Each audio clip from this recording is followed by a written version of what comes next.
Stage 4 మోకాళ్ల అరుగుదలకి నొప్పి లేకుండా కీళ్ల మార్పిడి ఆపరేషన్ చేయబడును. Doctor Ramesh Gajula, endoscopic spine ortho surgeon and pain physician, పెనిషియా spine pain ortho and sleep centre, Uppal, Hyderabad.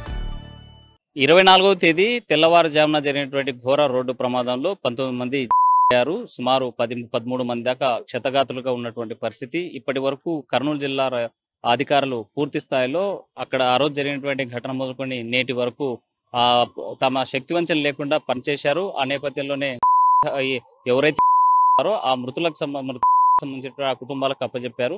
అయితే క్షతగాతులకు సంబంధించినటువంటి అంశాన్ని ఏం చేస్తున్నారు, క్షతగాతులకు ఎలాంటి వైద్యం అందుతుంది అనేటువంటి అంశం మీద గుణసాయి ఈ ప్రమాదంలో హైదరాబాద్ నుంచి బెంగళూరు వెళ్ళినటువంటి గుణసాయి ప్రమాదంలో శ్వాసకోశ వ్యాధితో అక్కడ ఉన్నటువంటి విషవాయువులు పీల్చుకుని ఇబ్బంది పడేటువంటి ఉంది. క్షతగాత్రులుగా మారినటువంటి పరిస్థితి. అయితే 24వ తేదీ నుంచి నేటి వరకు కూడా ప్రభుత్వ జనరల్ హాస్పిటల్లో వైద్యం తీసుకున్నటువంటి పరిస్థితి. మనతో మాట్లాడడానికి వాళ్ళ సోదరులు ఉన్నారు. అసలు ఎలాంటి వైద్యం అందుతుంది, అక్కడ ఉన్నటువంటి పరిస్థితి ఏదైనా అంశం మీద మాట్లాడడానికి అమలాపురం నుంచి ఇక్కడ వచ్చినటువంటి పరిస్థితి. సార్ చెప్పండి, గుణసాయి మీకు ఏమవుతాడు, ఏం చెప్పింది? గుణసాయి మా అన్నయ్య సార్.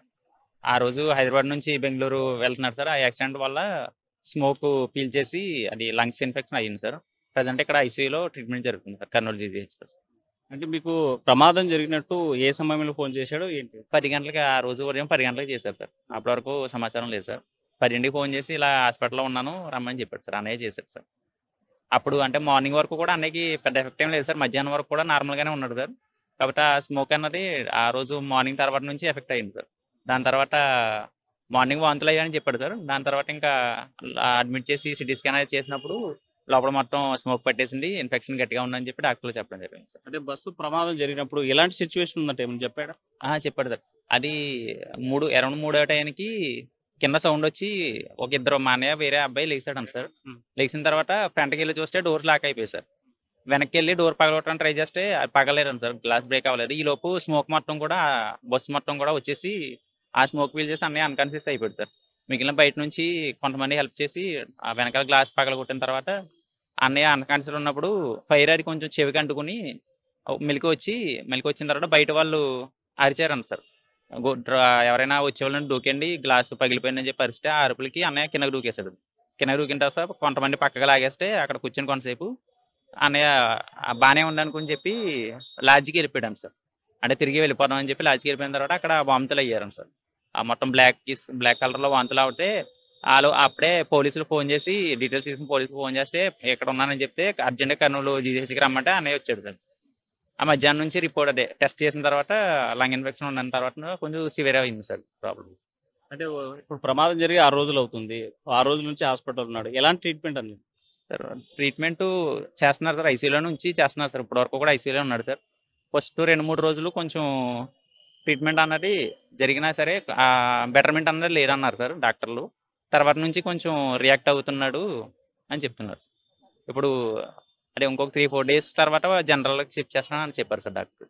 హాస్పిటల్ మీరు చేరిన తర్వాత ఎవరైనా ప్రభుత్వ అధికారులు మీ దగ్గరకు వచ్చారా సార్? మొదటి రోజు రెండో రోజు వచ్చాం సార్. మేము మొదటి రోజు లేము సార్. అదే మేము వచ్చేటప్పటికి అంటే అమలాపురం నుంచి ఇక్కడ 16 గంటలు జర్నీ సార్. మేము వచ్చేటప్పటికి లేట్ అయిపోయింది సార్. నెక్స్ట్ డే నుంచి అయితే ప్రభుత్వ అధికారులు ఎవరో రాలేదు సార్ మా దగ్గర.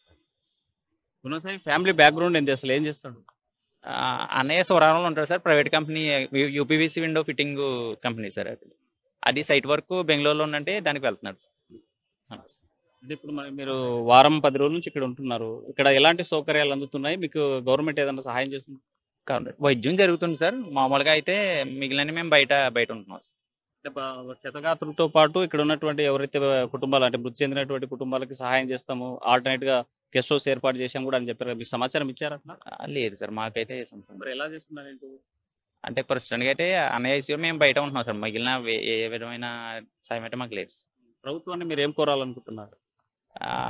అన్నయ్య పరిస్థితి ప్రకారం ఆ లంగ్ ఇన్ఫెక్షన్ ఏదైతే ఉందో అది వెంటనే అయిపోయే సమస్య కాదు నుంచి డాక్టర్లు చెప్తున్నారు సార్. అది లైఫ్ లాంగ్ కూడా కంటిన్యూ అవుతుంది, జాగ్రత్తగా ఉండాలని చెప్తున్నారు సార్. అన్నయ్య వేరే చిన్న కంపెనీలో పనిచేసుకుని ఉంటాడు సార్. ప్రభుత్వం నుంచి ఏదైనా ఆడుకుని మాకు సహాయం చేయాలని కోరుకుంటున్నాం సార్. సహాయం అంటే ఆర్థిక సహాయం కావాలా, బెటర్మెంట్ ట్రీట్మెంట్ కావాలా, ఏమి ఎక్స్పెక్ట్ చేస్తారు? ట్రీట్మెంట్ బెటర్గా ఇస్తే కొంచెం తొందరగా రికవర్ అవుతాడు సార్.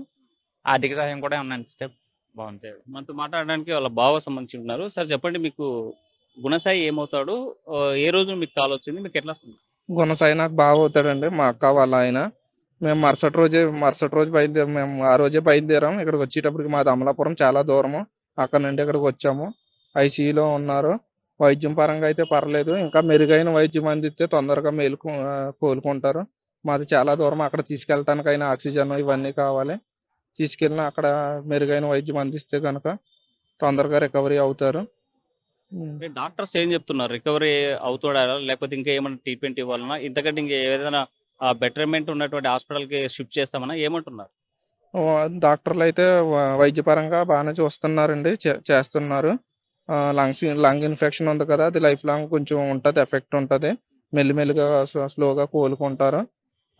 వృత్తిపరంగా అయితే వర్క్ అయితే మరి చేయలేరు, కొంచెం కష్టంగా ఉంటుంది, ఆవేశం వస్తుంది అని అంటున్నారు. మరి చూడాలి. ఆర్థిక పరంగా మరి పిల్లలు ఉన్నారు దూరం, పేదవాళ్ళు, కొంచెం ప్రభుత్వం ఏమైనా ఆర్థిక పరంగా ఏమన్నా ఆదుకుంటే పోనీ అప్పులు ఇవన్నీ తీరుతాయండి. పని కూడా చేయలేరు, పని కష్టం అంటున్నారు. మరి ఇక్కడ నుంచి వైద్యం చేయించుకుంటూ ఉండాలి అని అంటున్నారు. మరి అంటే లంగ్స్ ఇన్ఫెక్షన్ అంతలా కావడానికి కారణం ఏమంటారు? వైద్యులు ఏం చెప్పారు? ఎక్కువ స్మోక్ ఎక్కువ పీల్చేయటం వల్ల బాగా లోపల గట్టిగా ఎక్కువ పట్టేసిందంటండి. లోపలే స్పృహ తప్పి పడిపోవటం వల్ల ఇంకా ఎక్కువ పీల్చేసుకున్నాడంటండి. మొత్తం లోపలికి అంతా వెళ్ళిపోయింది.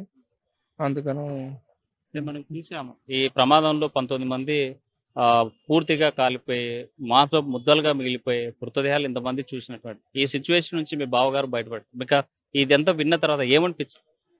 చాలా ఘోరంగా అనిపించిందండి. ఒక పక్క అదృష్టం అనుకోవాలో దురదృష్టం అనుకోవాలో తెలియట్లేదు. లాస్ట్లో దూకాడంటారు మా బావగారు. అప్పుడప్పుడు మధ్యలో లేచి మా బావ ఈ బాబు ఏమైంది అని అనేసి టెన్షన్ పడిపోతున్నాడండి.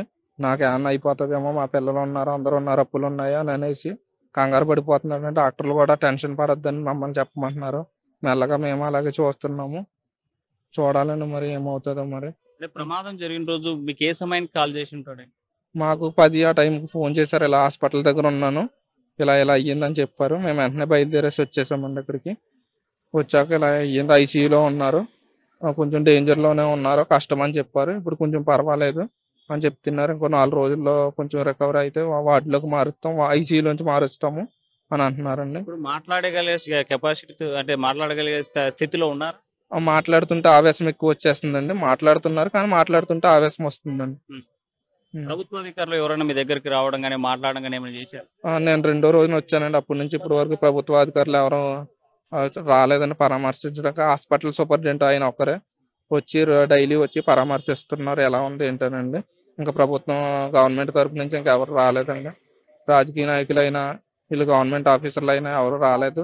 మేమే ఇక్కడ వైద్యం చేయించుకుని ఇక్కడ ఉంటున్నామండి. అంటే వారం నుంచి ఇక్కడ ఉంటున్నారు.